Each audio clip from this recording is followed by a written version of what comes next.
बच्चों, welcome back. बच्चों, पिछली कक्षा में हमने पढ़ा था पौधों में काई जनन की प्राकृतिक विधि। तो प्राकृतिक विधि क्या होता है, और मैंने आपको कृत्रिम विधि भी बताया था। तो प्राकृतिक विधि क्या होता है, पौधों के कायिक अंगों से कलिकाएं विकसित होकर नए पौधे का निर्माण करती हैं।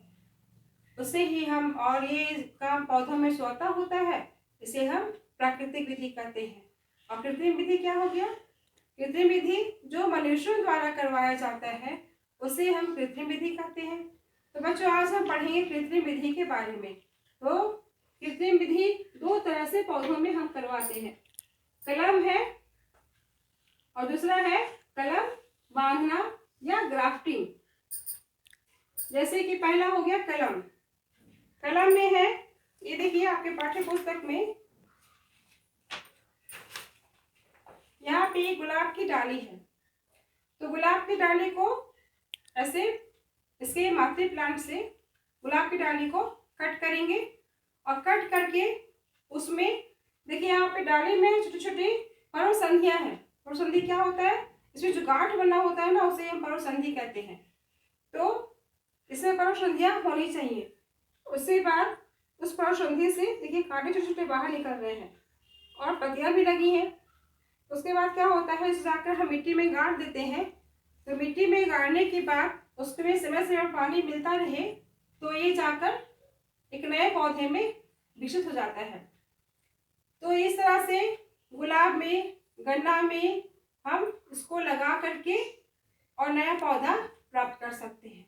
बच्चों, उसी प्रकार दूसरा है कलम बांधना या ग्राफ्टिंग। कलम बांधना, देखिए कलम जो है ये तो छोटे छोटे पौधों में हो सकता है, लेकिन नींबू जैसे बड़े पौधे में ये नहीं हो सकता है। इसमें क्या है, कलम ग्राफ्टिंग में ये देखिए, मान लीजिए ये मेरे पास गुलाब की डाली है, या सॉरी ये अंगूर है, अंगूर नहीं, नींबू है, नींबू का ये डाली है। इसको अगर हम यहाँ पे तना को इसे यहाँ छील देंगे पूरा, और छील करके इसमें मिट्टी लगाकर बांध देंगे और उसमें समय समय पानी मिलता रहे, तो उसमें आप देखोगे कि उससे जड़ें कुछ दिनों में जड़ें उससे बाहर निकल रही हैं। और तब उसमें क्या करते हैं, इसको इधर कट कर देते हैं और जा करके उसको मिट्टी में गाड़ देते हैं, तो वह नया पौधा बन जाता है।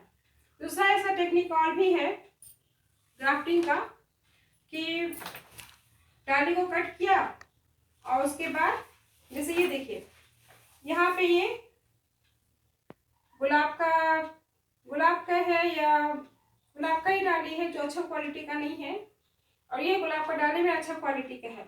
तो क्या करते हैं, इसका देखिए यहाँ पे इस डाली को कट कर दिया और इसमें लगा करके उसको रस्सी से बांध दिया जाता है। तो कुछ ही दिन बाद देखते हैं कि यहाँ से एक नया जड़ बाहर निकल रहा है, या इस प्लांट में ये सेट हो जा रहा है। तो एक नया पौधे में ये विकसित हो जाता है। इसे करना है ही कि यहाँ पर इसकी डाली को कट करना है और इसकी डाली को कट करना है, दोनों को लगा करके बांध देना है कुछ इस प्रकार से।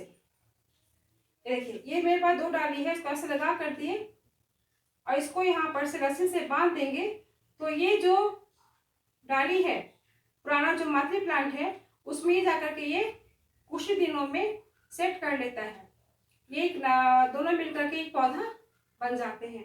तो इस तरह से कलम बांधना या ग्राफ्टिंग हो सकता है। बच्चों, कायिक जनन से क्या लाभ है, आखिर कायिक जनन में मनुष्यों द्वारा क्यों किया जाता है?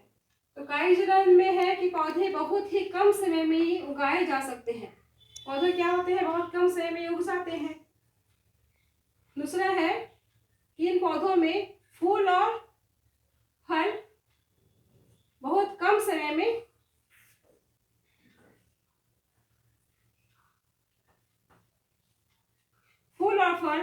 कम अवधि में आ जाते हैं। क्योंकि इसमें क्या होता है कि हम आधी डाली को जमीन में काटते हैं, तो आधा पौधा मेरा पहले बड़ा हो जाता है। तो जो बीज से जो पौधा निर्माण तैयार करते हैं, जो बीज लगा करके और पौधे तैयार होता है, उनकी तुलना में ये जो कलम वाले पौधे होते हैं वो जल्दी फूल और फल देते हैं।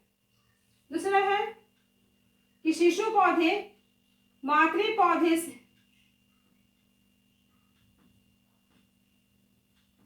मातृ पौधे की ही प्रतिलिपि होते हैं। क्योंकि यहाँ जैसे आप लोग को मैंने बताया कि नींबू का पौधा है, उसको ढेर सारा नींबू का अच्छा, मेरे पास एक अच्छा क्वालिटी का नींबू का पौधा है, हम चाहते हैं कि उस नींबू के पौधे जैसा ही में ढेर सारा नींबू का पौधा तैयार हो जाए, तो हम कैसे करेंगे? उसका अगर बीज को लगाते हैं तो इसका ये गारंटी नहीं है कि वो मेरा सेम पौधा बनकर तैयार होगा। लेकिन अगर उसके हम डाली में कलम करके और उसको नया पौधा बनाते हैं, तो ये इसका जो नया पौधा तैयार होगा वो मातृ पौधे का ही प्रतिलिपि होगा। जैसे मेरा मातृ पौधा है या पुराना पौधा है, वैसा ही मेरा नया पौधा बनकर तैयार होगा। दूसरा है चौथा में कि अच्छी गुणवत्ता वाले फूल और फल कायिक प्रवर्धन द्वारा ही उगाए जा सकते हैं।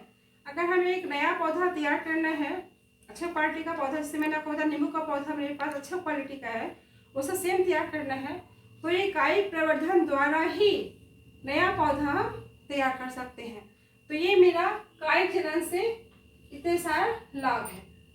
तो आज ये कायिक जनन का वितरण विधि हो गया, उसका लाभ हो गया, आप इसे नोट कर सकते हैं।